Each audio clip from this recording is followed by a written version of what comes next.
तर 1 वाटी दहीवड्यासाठी आपण चटणी बनवताना 1.5 वाटी तुम्ही कोथिंबीर घ्यायची आणि 12 ते 15 पुदिन्याची पानं घेतात ते.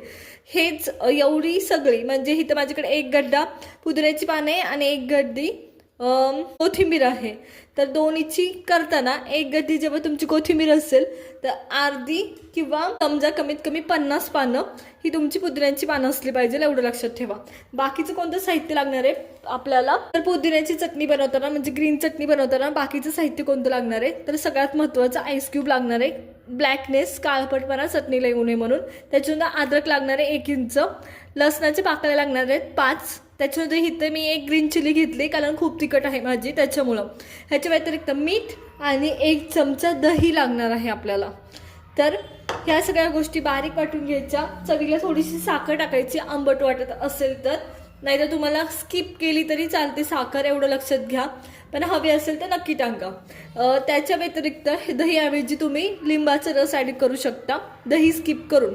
चला तर मग सुरुवात करूया पुदिन्याची चटणी बनवायला. ही चटणी बनवण्यासाठी मी सर्वात पहिले टाकतीये लसूण, त्याच्यानंतर 1 इंच अद्रक टाकतोय मी, कापून टाकले.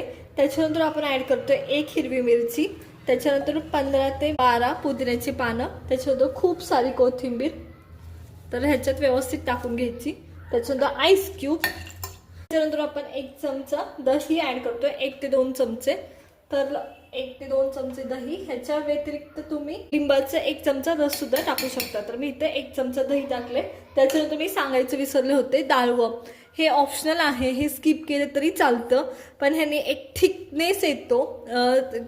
पुदिना एकीकडं कोथिंबीर एकीकडं असं होत नाही, एकजीव होण्यासाठी मदत होते. त्याच्यामुळं हवी असेल तर टाका, स्किप केली तरी चालते. आणि पांढरटपणा जरा थोडीशी जर काळपट चटणी दिसणार असेल इन केस तर पांढरटपणा म्हणजे एक प्रॉपर ग्रीन कलर डाळवणी सुद्धा येतोय, हे पण लक्षात घ्या.